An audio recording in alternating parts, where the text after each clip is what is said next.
In 1851, in the free city of Boston, a black man named Shadrach Minkins was pouring coffee behind the counter of a cafe. He had escaped slavery in Virginia 3 years earlier. He had a job, he had a life, he had freedom, until federal agents walked through that door.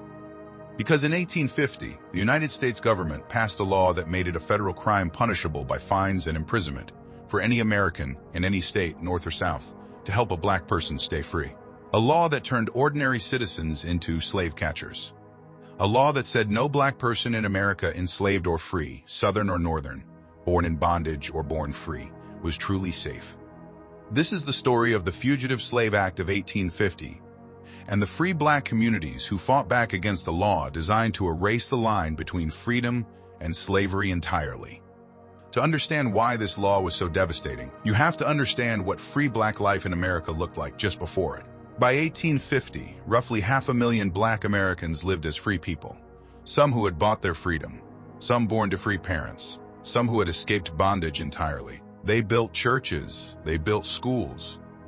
They built entire neighborhoods in cities like Philadelphia, Boston, New York, and Cincinnati. Places like Philadelphia's 7th Ward were thriving centers of black economic and cultural life, home to black-owned businesses, mutual aid societies, and abolitionist newspapers. But this freedom was always conditional. Even in free states, black Americans couldn't vote in most places. They faced segregated schools, restricted jobs, and constant threats of violence. Freedom in the North was real, but it was fragile. And in 1850, Congress made it more fragile than ever. The Fugitive Slave Act didn't appear out of nowhere. It was part of the Compromise of 1850, a package of laws meant to hold the fraying United States together, as tensions over slavery's expansion threatened to tear the country apart. California wanted to enter the Union as a free state. The South wanted concessions.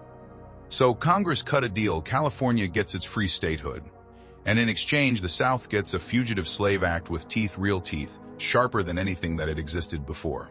The original Fugitive Slave Act of 1793 had allowed slaveholders to reclaim escaped enslaved people, but enforcement was weak and inconsistent.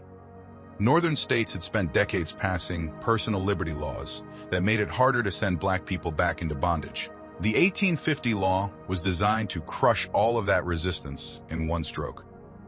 Here's what made this law so uniquely terrifying. First, it created federal commissioners with the power to decide a person's fate with no jury. And crucially, the accused could not testify in their own defense. Second, the commissioner was paid $10 if he ruled the person was a fugitive, and only $5 if he ruled the person was free. Justice, quite literally, had a price, and freedom paid less. Third, any citizen could be legally compelled to assist in capturing an alleged fugitive. Refuse, and you could be fined or jailed. Fourth, anyone caught helping a freedom seeker hiding them, feeding them, pointing them toward Canada faced steep fines and up to 6 months in prison. This meant a free black person, born in Philadelphia, who had never set foot in the South, could be seized on the word of a white claimant, denied the right to speak in his own defense, and shipped south into slavery with the full machinery of the United States government behind it. There was no due process. There was only the word of a white man with a piece of paper and a system built to believe him. Let's return to Shadrach Minkins, the man from our opening. In February 1851, federal marshals arrested him in that Boston cafe. But Boston's black community, alongside white abolitionist allies, stormed the courthouse, physically pulled Minkins from custody, and spirited him north to Canada before he could be sent south. It was one of the boldest acts of collective resistance of the era. Then there is the story of Anthony Burns, arrested in Boston in 1854. His case became a national spectacle. Despite riots, legal battles, and public outcry, Burns was marched through the streets of Boston under armed federal guard and returned to slavery in Virginia, a moment so shameful that Boston's own business leaders later paid to buy his freedom back, just to undo what the law had done. And consider Margaret Garner, whose story would later inspire Toni Morrison's Beloved. Facing recapture under this law, Garner made the devastating choice to take her own daughter's life, rather than see her return to bondage, a horror that exposed, in the most brutal terms, exactly what this law truly threatened. These weren't isolated incidents. Historians estimate that under the act, dozens of free black people were wrongly seized and sent into slavery, while enslaved freedom seekers who had built entire lives in the North lived under constant threat of capture. But free black communities did not simply absorb this blow. They organized. Vigilance committees sprang up across northern cities Boston, New York, Philadelphia, Syracuse networks of black and white abolitionists who tracked slave catcher activity, warned potential targets, and physically intervened in arrests. Leaders like William Still in Philadelphia meticulously documented the journeys of freedom seekers passing through the Underground Railroad, preserving their stories for history even as he risked his own freedom to help them. Thousands of black Americans, free and formerly enslaved, made the harder choice, leaving the United States entirely for Canada, where British law offered protection the U.S. Constitution would not. Entire communities, like Ontario's Buxton settlement, grew directly out of this exodus.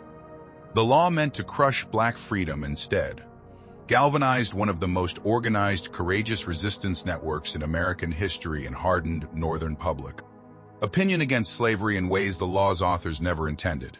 The Fugitive Slave Act of 1850 is often reduced to a single line in textbooks, a footnote on the road to the Civil War. But for the people who lived under it, it was a daily existential threat that redefined what freedom meant in America.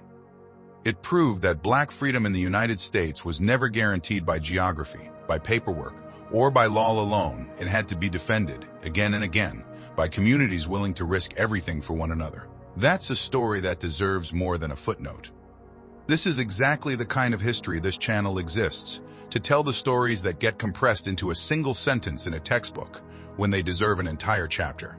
If this video taught you something you didn't know, that's the whole point of what we do here.